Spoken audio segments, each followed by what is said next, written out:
Hello, नमस्कार। मैं doctor Pradeep Kumar from सब रिहैब सेंटर।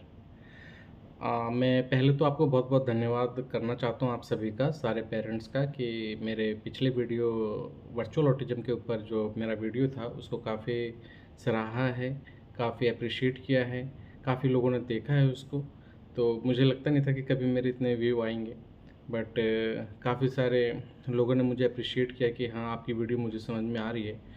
और मेरा मुहिम भी यही है कि पेरेंट्स को मैं एजुकेट कर सकूँ और हर पेरेंट्स एजुकेट हो और बच्चे को समझ सके अपने बच्चे को कि उसके बच्चे में क्या दिक्कतें चल रही है, क्यों दिक्कतें चल रही है, कब तक दिक्कतें चलेगी, होगा भी कि नहीं होगा कुछ बच्चे के साथ। तो हम बात करते हैं ऑटिज़्म के ऊपर, लेकिन अगर किसी बच्चे में किसी तरह की और डिसेबिलिटी है, उससे भी थोड़ा-सा वो रिलेट कर सकता है। आज मैं बात करना चाहता हूँ कि हाइपर एक्टिविटी के ऊपर और हाइपर एक्टिव चाइल्ड इन सब के ऊपर बात की जाती है जब भी हम ऑटिज़्म के बारे में समझते हैं तो, सोचते हैं तो।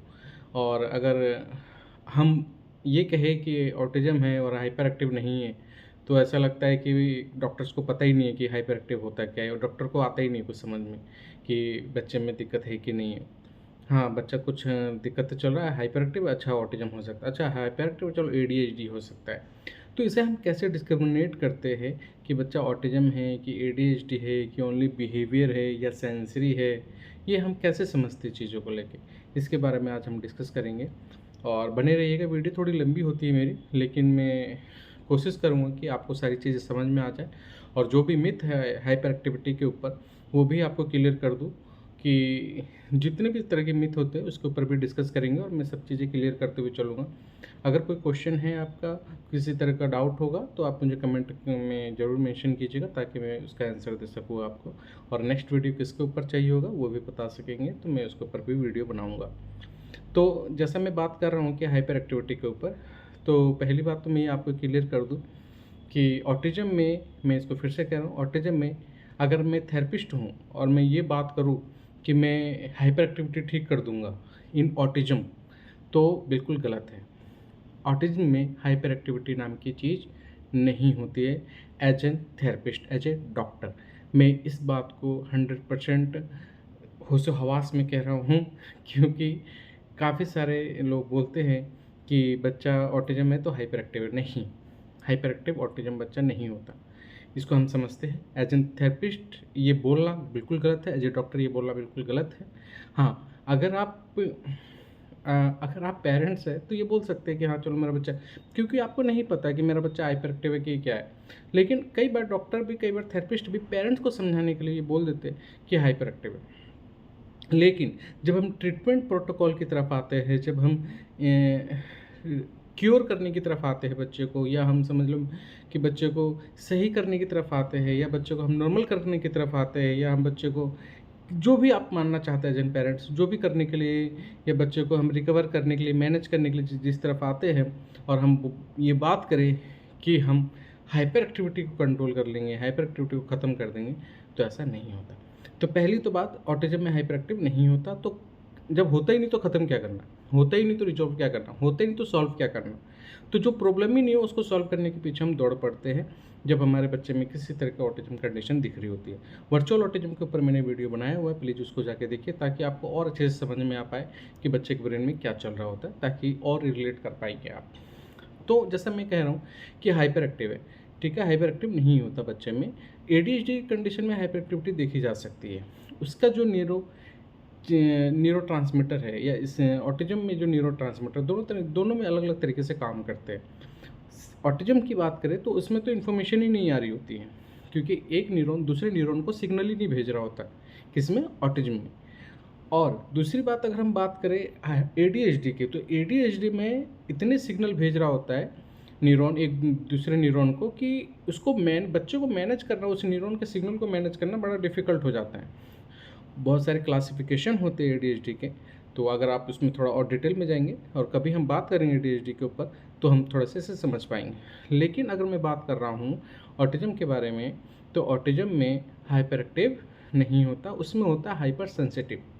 अब इसे समझ लेते हैं, hyper sensitive, hypo sensitive, seeking और डिस्क्रिमिनेशन और डिस्प्रैक्सिया। ये एक सेंसरी का कंडीशन है जिसके ऊपर देखा जाता है, बहुत सारे हमारे सेंसर्स होते हैं, 8 सेंसर्स होते हैं। उस 8 सेंसर्स में hyper responsive, hypo responsive, seeking, discrimination और जिसे हम कहते हैं डिस्प्रैक्सिया, ये 3 तरह की कंडीशन हमें देखने को मिलती है।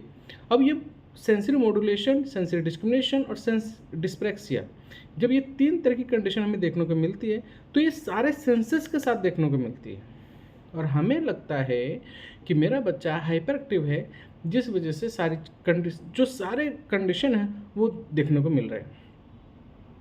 आपका बच्चा हाइपर सेंसिटिव हो सकता है, आपका बच्चा वेस्टिबुलर में हाइपर सेंसिटिव हो सकता है, आपका बच्चा प्रोप्रियोसेप्टिव में हाइपर सेंसिटिव हो सकता है, आपका बच्चा टच में हाइपर सेंसिटिव हो सकता है, किसी भी कंडीशन में हाइपर सेंसिटिव हो सकता है। तो बच्चा जब हाइपर सेंसिटिव हो जाता है ना, तो बच्चा होता है इरिटेट, बच्चा होता है फ्रस्ट्रेट, बच्चा अपने ब्रेन पे कंट्रोल नहीं कर पाता, उसको इन्फॉर्मेशन ही नहीं, एक अप्रोप्रिएट वे में इन्फॉर्मेशन नहीं जा रही होती। तो बच्चा क्या करेगा, इधर उधर भागने की कोशिश करता है, बच्चा इरिटेट होता है तो स्केप करने की कोशिश करता है, जिसे हम फंक्शन ऑफ बिहेवियर भी कहते हैं, जो कि इसके बिहेवियर में कंडीशन देखा जाता है कई बार।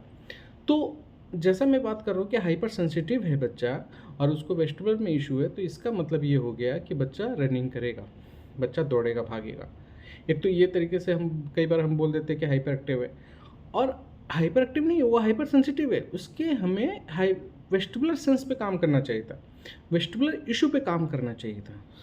लेकिन हम बहुत तरीके से गलत तरीके से काम करते हैं, कई बार हम थेरेपिस्ट गलत तरीके से काम, और कई बार पेरेंट्स भी वीडियो देख देख के गलत तरीके से काम करते हैं। इसको मैं थोड़ा अलग करूँगा तो ताकि आपको समझ में आ पाएगा।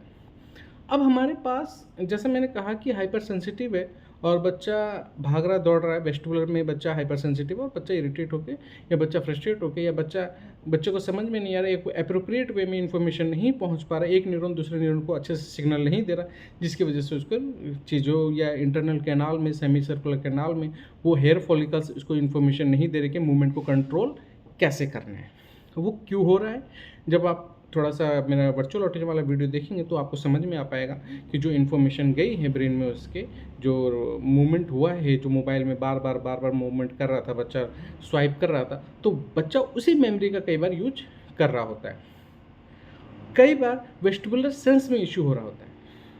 तो हमारा बच्चा हाइपर सेंसिटिव है, मेरा बच्चे के ब्रेन में वो मेमोरी में बिल्ड हो गया मूवमेंट, उस तरीके से वो मूवमेंट करने की कोशिश कर रहा है। कई बार आप नोटिस भी करते होंगे, अगर आपके बच्चे में वर्चुअल ऑटिज्म की कंडीशन, कई जगह पे वो बैठ जाता है, किसी सिचुएशन में वो बैठ जाता है, किसी सिचुएशन में वो नहीं बैठता। तो जब वो सिचुएशन आ रही होती है, जब वो बैठ रहा होता है, या इंटरेस्ट की चीज़ें, खाने पीने की चीज़ें, या चॉकलेट ले लो, या कुछ भी ऐसे कंडीशन ले लो, या कुछ भी ऐसी चीज़ें ले लो जिसमें उसका इंटरेस्ट और उसमें बैठ रहा है बच्चा, और आपका बच्चा जब पढ़ा रहे हो, जब सब कुछ समझा रहे हो, या कुछ उसको दिखा रहे हो, या कुछ एक्टिविटी करा रहे हो, उसमें नहीं बैठ रहा, तो इन दोनों में क्या डिफरेंस है? इन दोनों में सिंपल सा डिफरेंस है कि जो बच्चे को ये समझ लेना कि जो बच्चे को समझ में आ रहा है उसमें वो बैठ रहा है, जिसमें समझ में नहीं आ रहा, जिसमें अपना ब्रेन यूज नहीं कर रहा, तो उसमें क्या यूज करेगा, वो सबकॉन्शियस ब्रेन यानी मेमोरी यूज करेगा। जहाँ वो मेमोरी यूज करेगा तो उसके मेमोरी में मूवमेंट वाला इन्फॉर्मेशन गया है मोबाइल में, स्वाइप स्वाइप स्वाइप स्वाइप। बच्चा क्या करता था, मोबाइल देखता था तो स्वाइप करता था, फिर थोड़ा सा देखता स्वाइप करता, तो उस तरह का मूवमेंट वो यूज करेगा, उस तरह का वो ब्रेन यूज करेगा, समझना।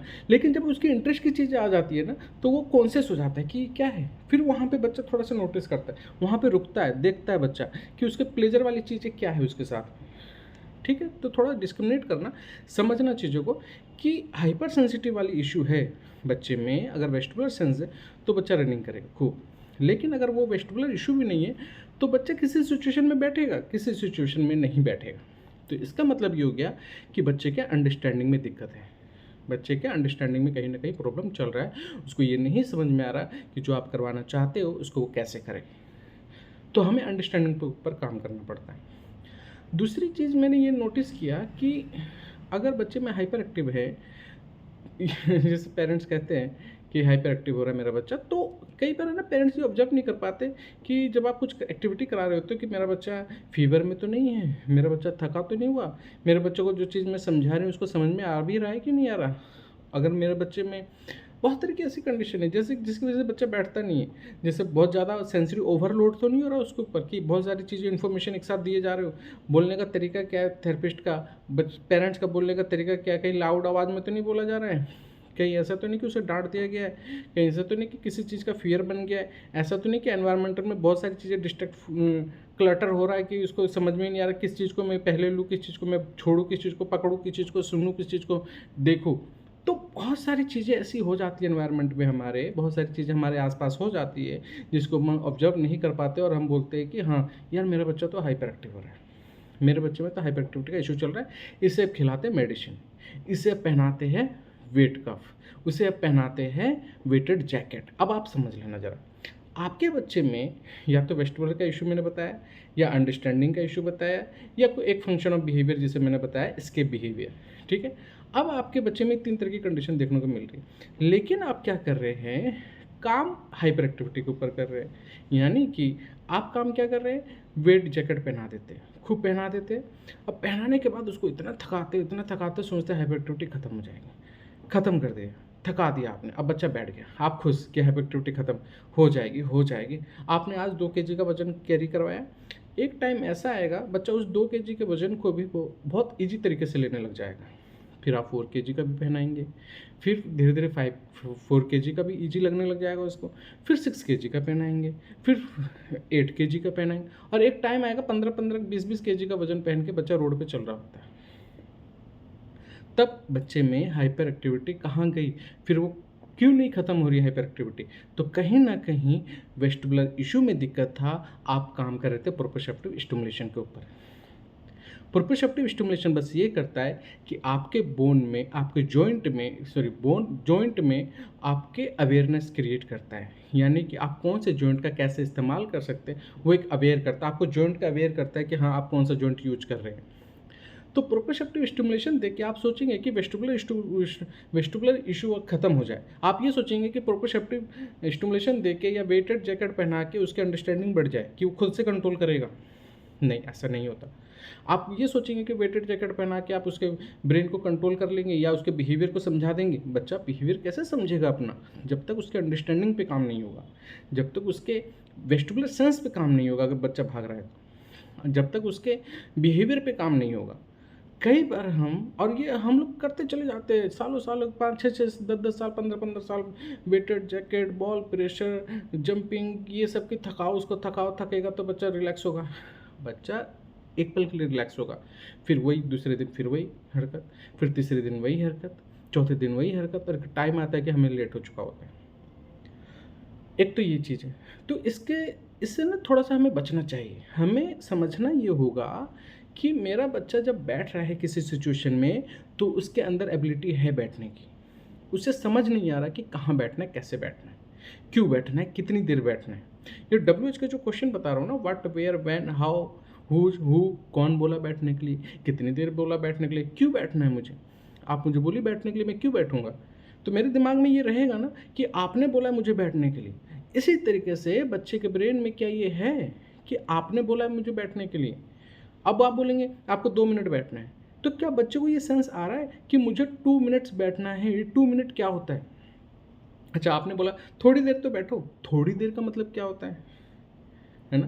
तो अच्छा, आराम से बैठो, आराम से का मतलब क्या होता है, ये सब समझाना पड़ता है। एक्टिविटी के साथ में कैसे बैठना होता है, विदाउट एक्टिविटी कैसे बैठना होता है, ये सब बताना पड़ता है, समझाना पड़ता है। उसके स्टेप है, बहुत सारे स्टेप है, उस स्टेप के बारे में हम बात करेंगे, लेकिन मैं कुछ मिथ के बारे में बात कर रहा हूँ जिसको अभी मैं क्लियर कर रहा हूँ। तो नेक्स्ट मैं जो ये बोलना चाह रहा था कि एक तो ये चीज़ हो गई हमारी। दूसरी चीज़, कई बार हम मेडिकेशन के पीछे भागने लग जाते हैं हाइपर एक्टिविटी को समझते हुए, हाइपर एक्टिविटी को ध्यान में रखकर। तो जब हम मेडिकेशन की तरफ भागते हैं ना, तो मेडिकेशन क्या करता है आपको थोड़ा समझना पड़ेगा। मेडिकेशन ये करता है कि जब न्यूरॉन की फायरिंग बहुत ज़्यादा हो जाती है, यानी कि न्यूरॉन के कंट्रोल नहीं होता, तो न्यूरॉन की, देखो मैं आपको थोड़ा सिंपल कर देता हूँ।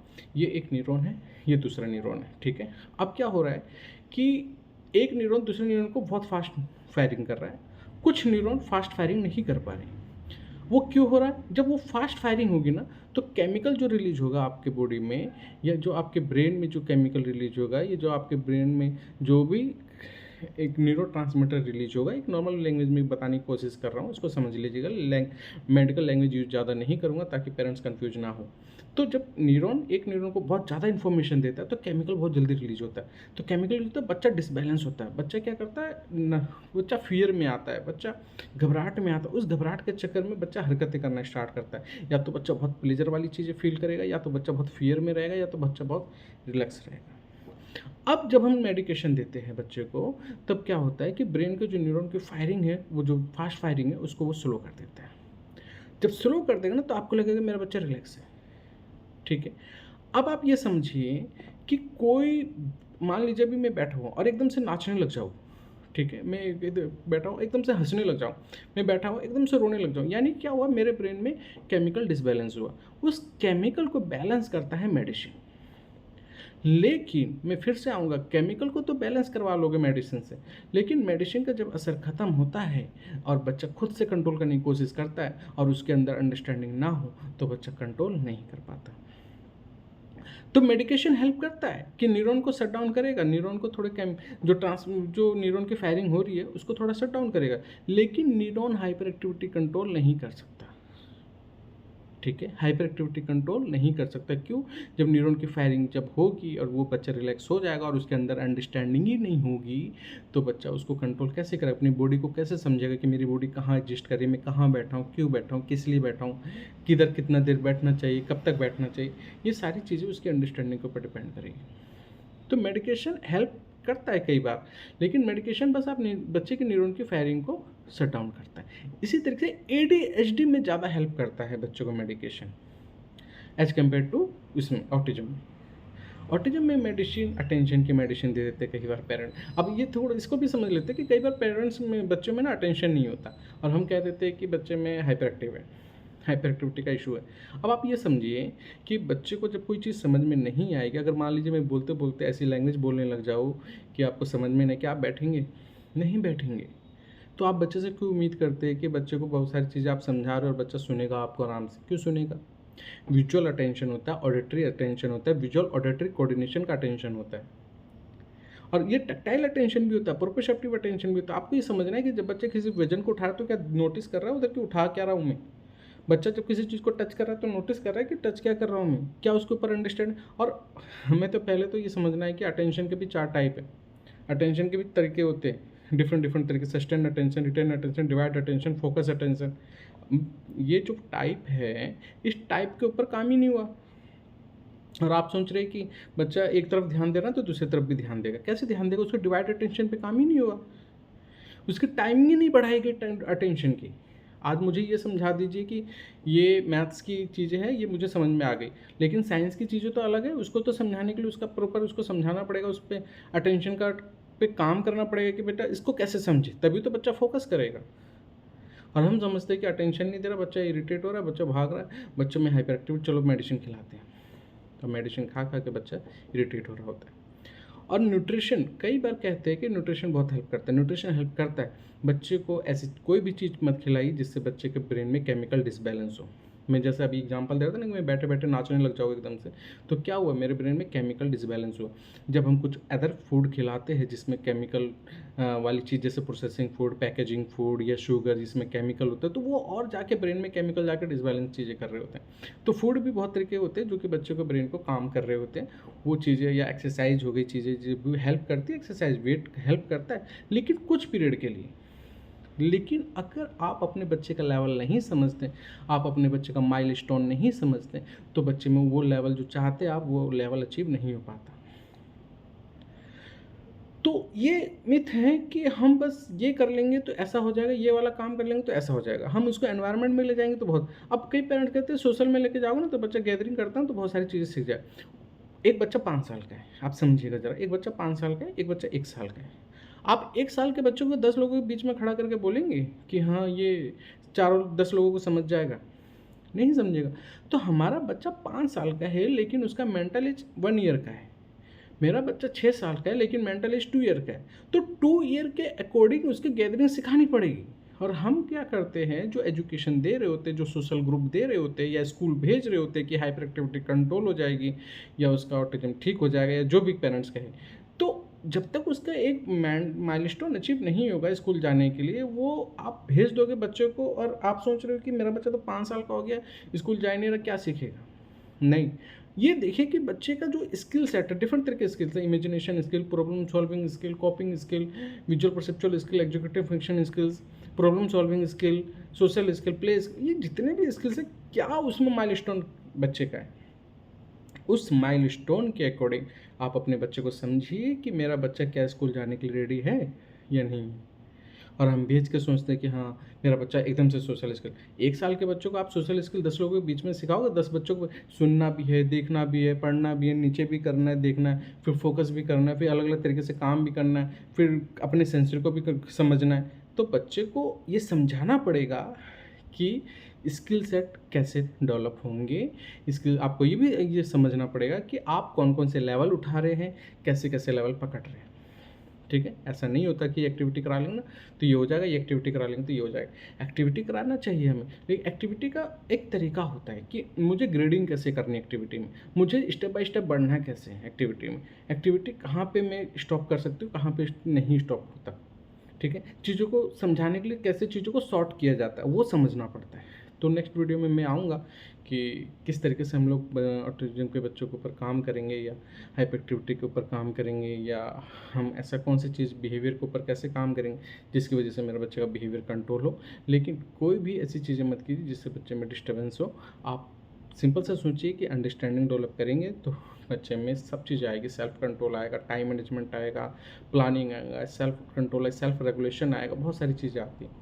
लेकिन बच्चे के अकॉर्डिंग ऐसा नहीं होता कि आप एज देख के बच्चे को कुछ एक्टिविटी कराओ। माइलस्टोन मेंटल एज के अकॉर्डिंग होता है, ना कि फिजिकल एज के अकॉर्डिंग। ठीक है, तो आप ये समझिए, और मेरे वीडियो को सुनने के लिए बहुत बहुत धन्यवाद, और अपने बच्चे में एक अच्छा रिजल्ट चाहिए लीजिए। Thank you so much.